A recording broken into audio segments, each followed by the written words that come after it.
ওম নমো ভগবতে বাসুদেবায়। জয় শ্রীকৃষ্ণ। রাধে রাধে।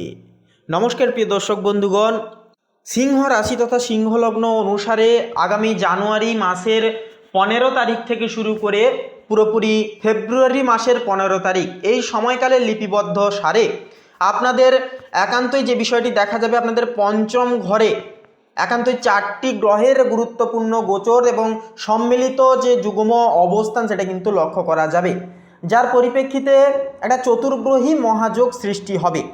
যার কারণে এই সময়কালে কিন্তু বিশেষ 5টি পরিবর্তন এই মাসিক সময়কালের ন্যায় আপনারা কিন্তু লক্ষ্য করবেন এবং একান্তই উন্নতির শিখরে কিন্তু পৌঁছতে পারবেন। পঞ্চম ঘরের অধিপতি বৃহস্পতি নিজ একাদশে অর্থাৎ আয়স্থান এবং সূর্য ও মঙ্গলের অবস্থান অর্থাৎ একই সাথে থাকছে, যেহেতু যা আপনাদের আত্মবিশ্বাসকে আকাশচুম্বী করবে। প্রথম ঘরের কেতু যখন আপনাকে বিভ্রান্ত করবে, এই পঞ্চম ঘরের মঙ্গল আপনাকে বলবে উঠে দাঁড়াও, এবার লড়াই করো। আপনার বুদ্ধি এই সময় অত্যন্ত প্রখর এবং প্রগতিশীল থাকবে।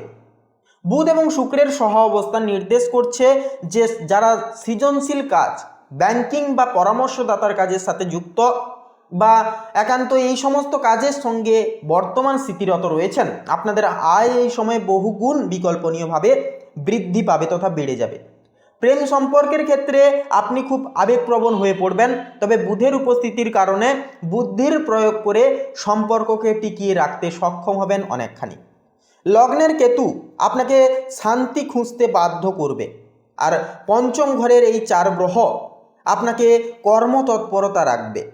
এই দুইয়ের ভারসাম্যই কিন্তু আপনার সাফল্যের মূল তেজস্বীয় চাবিকাঠি হয়ে উঠবে। এরপরে যে বিষয়টি হচ্ছে আপনার একাদশ ঘরে, সেক্ষেত্রে একাদশ ঘরে অর্থাৎ মিথুন রাশিতে বৃহস্পতি কিন্তু বক্রী অবস্থায় রয়েছে। একাদশ ঘর হচ্ছে কি বড় প্রাপ্তি এবং নেটওয়ার্কিংয়ের স্থান।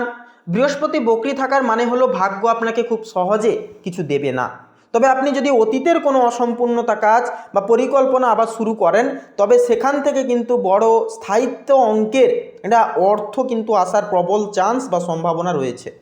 বক্রী বৃহস্পতি আপনার বন্ধু সার্কেল পুনর্বিবেচনা করতে বাধ্য করবে। এই সময় এমন কোনো পুরনো বন্ধুর সাথে দেখা হতে পারে যিনি আপনার কর্মজীবনে বড় কোনো সুযোগ একান্তই এনে দেবে। এরপরের যে বিষয়টি থাকছে আপনাদের ক্ষেত্রে, যে আপনাদের লগ্নে অর্থাৎ আপনাদের ক্ষেত্রে কিন্তু কেতুর অবস্থান থাকছে লগ্নে। এই সময়কালে কিন্তু আপনাকে অত্যন্ত অন্তর্মুখী এবং চিন্তাশীল করে তুলবে। সাধারণত কোনো কিছু স্টেপ বা পদক্ষেপ নেওয়ার ক্ষেত্রে আপনারা যে বিষয়টাকে ভাবতেন না নিয়ে সেই সমস্ত বিষয় কিন্তু ভাবতে বাধ্য করবে। সাধারণত সিংহ রাশির জাতক জাতিকারা বহুমুখী এবং নেতৃত্ব দিতে পছন্দ করেন, কিন্তু কেতুর প্রভাবে আপনি নিজের মধ্যে গুটিয়ে থাকতে পারবেন বা পারেন। আপনার মনে হতে পারে যে জাগতিক কোলাহল থেকে দূরে গিয়ে কিছুটা সময় একা কাটানো দরকার। কেতু মোক্ষ এবং আধ্যাত্মিকতার কারক, তাই এই 1 মাসে আপনার মধ্যে ধর্মের প্রতি বা জীবনের গভীর কোনো সত্য খোঁজার প্রতি একটা ঝোঁক বাড়বে। তবে কেতুর লগ্নে একান্তই থাকছে মানে এর ক্ষেত্রে দেখা যাবে যে মাঝে মাঝে ভ্রম বা বিভ্রান্তি একটা তৈরি হতে পারে, যার ফলে আপনি নিজের ক্ষমতা নিয়ে সন্দেহ করতে পারেন, নিজেদের ব্যক্তিত্ব নিয়ে কিন্তু একটা সন্দেহ জাগতে পারে। কিন্তু মনে রাখবেন, পঞ্চম ঘরের শুক্র অর্থাৎ এই যে সূর্য মঙ্গল থাকছে, যা আপনার এই শক্তিকে কিন্তু ফিরিয়ে দেবে। আত্মবিশ্বাসও কিন্তু একটা বৃদ্ধি পেতে দেখা যাবে এই 15টা দিনে। এরপরে যে বিষয়টি হচ্ছে আপনার রাশির 7ম ঘরে অর্থাৎ কুম্ভ রাশিতে রাহুর অবস্থান আপনার সামাজিক এবং পেশাদার জীবনে ব্যাপক পরিবর্তন আনবে। 7ম ঘর হলো অংশীদারিত্ব বা পার্টনারশিপের ঘর এবং জনসমক্ষে আপনার ভাবমূর্তি স্থান। রাহুর এখানে উপস্থিতি মানে হলো আপনি এই সময় গতানুগতিক ব্যবসার বাইরে গিয়ে নতুন কোনো প্রযুক্তি নির্ভর বা বিদেশি যোগাযোগ থেকে লাভবান হবেন। যারা অংশীদারিত্বে ব্যবসা করেন বা ব্যবসা করছেন, আপনাদের জন্য সময়টি চ্যালেঞ্জিং কিন্তু লাভজনক হবে। তবে রাহুর প্রভাবে আপনার ব্যবসায়িক সঙ্গী বা জীবন সঙ্গীর সাথে একটা ভুল বোঝাবুঝি সৃষ্টি হতে পারে। আপনি যা ভাবছেন অন্য পক্ষ তা অন্যভাবে নিতে পারে। যেহেতু রাহু কুম্ভে অর্থাৎ শনির রাশিতে বসে আছে, তাই কাজগুলি হবে ধীর গতিতে, কিন্তু ফলাফল হবে দীর্ঘস্থায়ী। আপনার রাশির 5ম ঘরে অর্থাৎ ধনু রাশিতেও কিন্তু যেহেতু একটা দেখা যাচ্ছে যে চতুর্গ্রহী যোগ, যার কারণে সময়টা কিন্তু খুব একটা কষ্ট বা বেদনা আপনাদেরকে কিন্তু প্রদান করবে না। সেক্ষেত্রে এই যোগ আপনাদেরকে কিন্তু সমস্ত কর্মসাধিত্বে সফলতা এনে দেবে। পাশাপাশি থাকছে আপনার অষ্টম ঘরে মীন রাশিতে শনি। সেক্ষেত্রে অষ্টম ঘর হলো বাধা, গোপন শত্রু এবং দীর্ঘমেয়াদী পরিবর্তনের একটা ঘর। শনির এই যে অবস্থান আপনাকে আর্থিক লেনদেনের ক্ষেত্রে অত্যন্ত সতর্ক থাকার একটা নির্দেশ দিচ্ছে, ইঙ্গিত দিচ্ছে। বিশেষ করে পৈতৃক সম্পত্তি, পাশাপাশি বিমা সংক্রান্ত বিষয়ে একটা বিলম্ব হতে পারে। পঞ্চম ঘরের মঙ্গল যখন আপনাকে দ্রুত কাজ করার একটা তাগিদ দেবে, শনি তখন আপনাকে ধৈর্য ধরতে বাধ্য করবে। এই সময় কোনো ধরনের ঝুঁকি বা আইনি জটিলতায় না জড়ানোই বলবো ভালো হবে। আধ্যাত্মিক অনুশীলনের জন্য শনির এই অবস্থান অত্যন্ত শুভপ্রখর হবে, অনেকটা শুভ গুণাঙ্ক হয়ে উঠবে। লগ্নে কেতু এবং মীন রাশিতে শনির প্রভাবে আপনার স্বাস্থ্য কিছুটা ওঠানামা করতে পারে। বিশেষ করে স্নায়বিক দুর্বলতা বা পায়ে ব্যথার একটা সমস্যা কিন্তু দেখা দিতে পারে।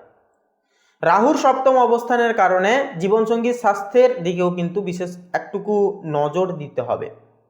তবে আপনার পঞ্চম ঘরের সূর্য যেহেতু স্বয়ং রাশির অধিপতি, তাই আপনার জীবনী শক্তি বা ভাইটালিটি পার্ট অনেকটাই কিন্তু বজায় থাকবে। প্রাত্যহিক জীবনে শৃঙ্খলা ফেরানোই হবে আপনার জন্য মূল লক্ষ্য, আপনার মূল কর্তব্য এই সময়কালে। সেক্ষেত্রে সাফল্যের বিশেষ সূত্র বলবো আপনাদের ক্ষেত্রে যে দেখুন, লগ্নে কেতুর প্রভাব কাটাতে প্রতিদিন সকালে ভগবানের শিবের উপাসনা করুন বা ওম নমঃ শিবায় মন্ত্রটি 108 বার জপ করুন।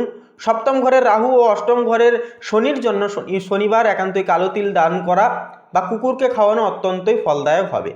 তামা বা সোনার আংটি বা চেন ধারণ করাও কিন্তু আপনার আত্মবিশ্বাসকে অনেকখানি বৃদ্ধি করে তুলবে তথা অনেকটাই বাড়িয়ে তুলবে। এরপরের যে বিষয়টি হচ্ছে আপনাদের ক্ষেত্রে যে এই যে সময়টা আপনাদেরকে কিন্তু পুরোপুরিভাবে শেখাবে কিভাবে কঠিন পরিস্থিতিতেও মাথা ঠান্ডা রেখে লড়াই করে চলতে হয়।